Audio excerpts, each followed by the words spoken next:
Alright, after a wild first week of Eagles free agency, including a surprise trade for a backup QB, let's take a further look into the most recent acquisitions, plus what can we expect from CJ Gardner Johnson. Also, how he added another intriguing linebacker, and why Bryce Huff coming to Philly is the most underrated move, why he chose the Birds, and how he fits into Vic Fangio's defense. So let's break it down, but first, let's run it.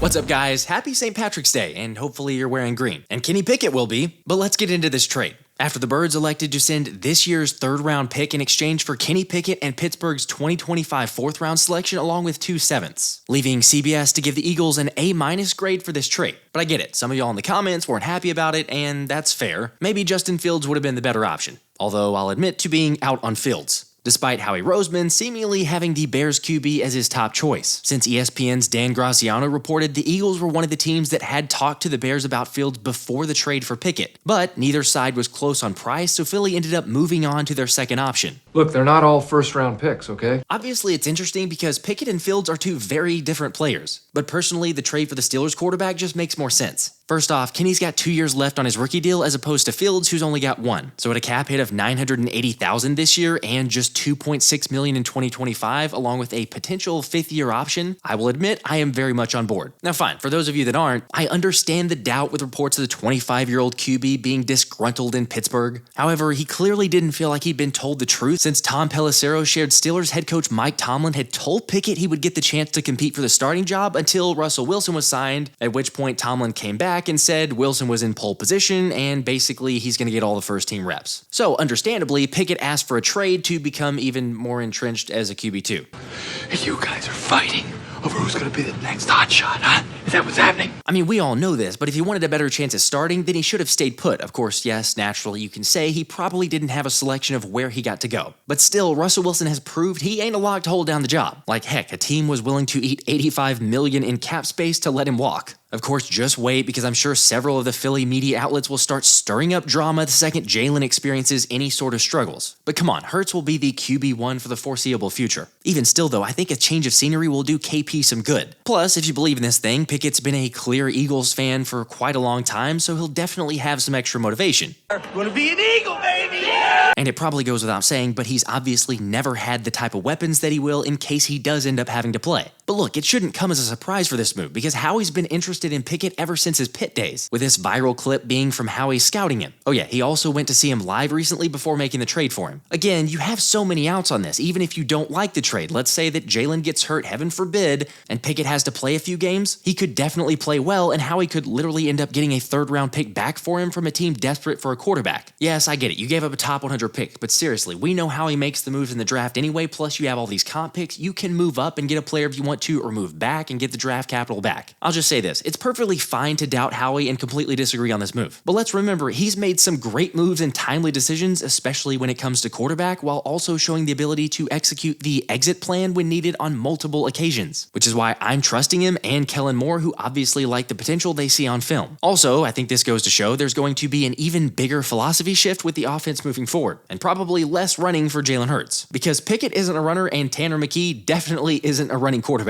Plus, add that in the fact that you got Saquon Barkley, and this offense is going to be drastically different. I mean, we already knew the offense was going to be different, but just more so now. Anyway, given some more time to think about it, where are y'all at with a Pickett trade? It is worth noting that CJ Gardner Johnson is taking his number after the Birds safety announced he'll be going with number 8. So maybe he owes Kenny an apology. Although on that note, it was really cool to get CJ's full response about why he decided to issue an apology to Philly fans. I'm obnoxious. I thought it was a compliment, to be honest with you. So I mean, all jokes aside, it wasn't. I was just in my feelings.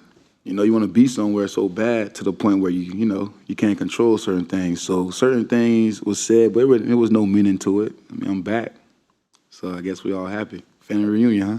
Again, I've talked about it recently, but I'm totally past that. I mean, his emotion and energy and intensity and everything else are what makes him so great. And while Howie Roseman's regretted the CJ move to get rid of him last season, Gardner Johnson feels the same. I want to be here, so started something here, started a legacy here. I want to finish it here, so why not? Hop back on the train and get back to where we were at 2 years ago. What did it take from the way things happened last year to this year ending up being back?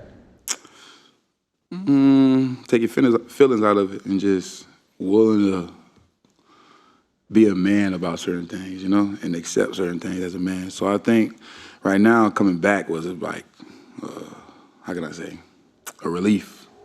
Because I know I'm familiar with the people here, with the place, and I'm comfortable, if that makes sense. So the difference from last year and this year is we both saw eye to eye. I'm telling you, we can all feel this, but the vibes of the team are just different now. I mean, I don't know that CJ has the power to resurrect APJB, but maybe, possibly, he can get him out of the burnt berry category. Yet it's definitely going to help Slay, who's loved the moves in free agency so far, and has been putting in extra work this offseason. But the biggest impact is probably going to be on the younger corners like Keely Ringo and Eli Ricks, and hopefully Quinyon Mitchell in April. But that's for another later episode. The surprising move was seeing the Eagles keep Josh Sweat after he had posted to social media he was gone. Yet NFL Network shared earlier this week that the Philly pass rusher agreed to a restructured deal for 1 year worth up to $13 million and $10 million guaranteed. Okay, I think it's pretty clear to see what happened. Philly first went to him and said, hey Josh, we need you to restructure if you're willing to do that, or go find suitors for a trade. Obviously and understandably, Sweat would be like, no, okay, I'm gonna go see if I can get better money there. Unfortunately, the market was not to his liking, where he comes back and has to say, fine, all right, I'll take the deal. And it's massive for the Birds because we all love Sweat.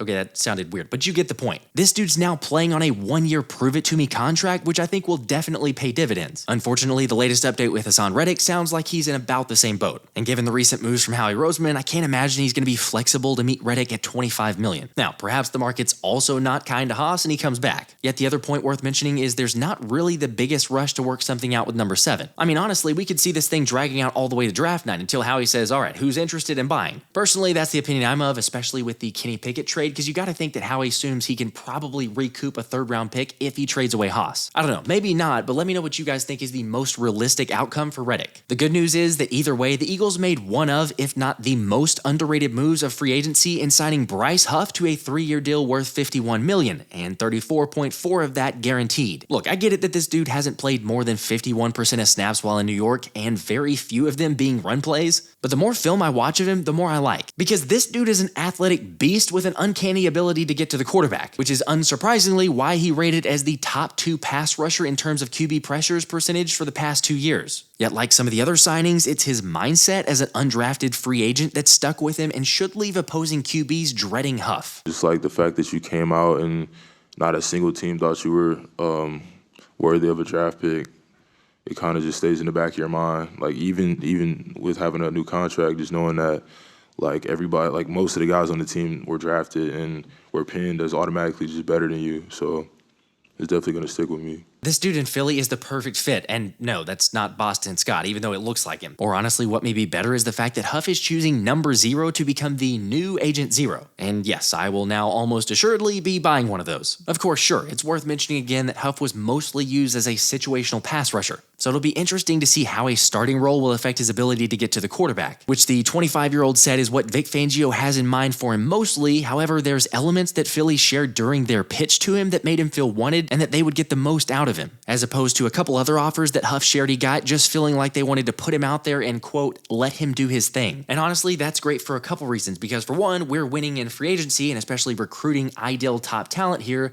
But also, I don't think it's a stretch to say if we had Matt Patricia or a Sean Desai recruiting or pitching to candidates, they wouldn't be nearly as effective as Vic Fangio, which pairs really nicely with Huff's impressive work ethic, saying the biggest jump he's taken has been studying his opponents to understand their weaknesses and capitalize on that in the game, while also working as a team to beat the O-line instead of just going out there and winning one-on-one. Remember, that was one of the biggest issues and frustrations that Josh Sweat had, as well as Haason Reddick and plenty of the others on the D-line. Now again, back to the run defense, Huff doesn't have the best statistical numbers, yet he said he's worked on his strength, which will allow him to play the run more efficiently. And like I mentioned, he's shown flashes in that area, so don't see it as nearly a problem. Okay, I get that he's got to go out there and still prove it, but I'm just saying, after these signings, I won't be surprised at all if we look back on this and say Huff was clearly one of the most underrated signings that Philly had. Although another sneaky acquisition that could pay bigger dividends than expected is Zach Bond, who comes over from the Saints and will for sure help impact special teams, but will also get some snaps as a rotational pass rusher / linebacker in Fangio's scheme. And at 6'3", 230 pounds, it feels like he could be used in a variety of areas, which the 27-year-old is totally open to. I'm not particularly sure about the plan,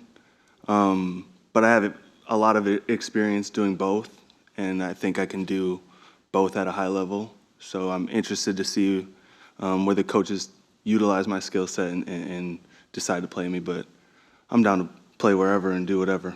Also, it's kind of cool, but Bond, having played at Wisconsin, is really good friends with TJ Edwards, saying the two work out together in the offseason, and he's gotten quite a few tips from TJ, which is never a bad thing, especially for us at linebacker. Oh yeah, Devin White is a great signing as well that makes a ton of sense, but I'll talk about that more in the next video. What I will mention right now is that the Eagles signed another linebacker, with Diana Rossini sharing how he added former 49ers linebacker Oren Burks on a one-year deal worth up to $2.5 million. And for those not familiar with Burks prior to this, he's a former third-round pick out of Vanderbilt by the Green Bay Packers, who is definitely an athletic linebacker based on his measurables and being 6'3", 233 pounds, which naturally fits the Fangio mold. Plus, Anthony DeBona pointed out that Burks has shown flashes of pass rush ability somewhat similar to Zach Bond, with 8 total pressures in just 19 pass rushing snaps. And okay, clearly not a whole lot of playing time, but he did at least get more of an expanded role last season, starting 5 games while playing 34% of the team's defensive snaps, where he racked up 46 tackles, 1 interception, and 1 pass breakup, and also came off the bench in the Super Bowl after Dre Greenlaw ruptured his Achilles. Overall, I love this move because it's another low-risk, high-reward move that we've really grown accustomed to seeing Howie make. Plus, I think you're continuing to see the focus on bigger linebackers who can cover, which according to PFF, Burks was solid in that area. Another thing to mention is his special teams ability as well, where he's definitely carved out a role for himself in the past, but even with this move, I still don't think the birds are done, and more on that on the next one. Obviously, it was a crazy first week of free agency, so I wasn't able to get as many videos up, but we should be back on a regular scheduled programming now. As always, make sure to hit the like button if you haven't, and make sure to subscribe. Until next time, this has been the Philly Special.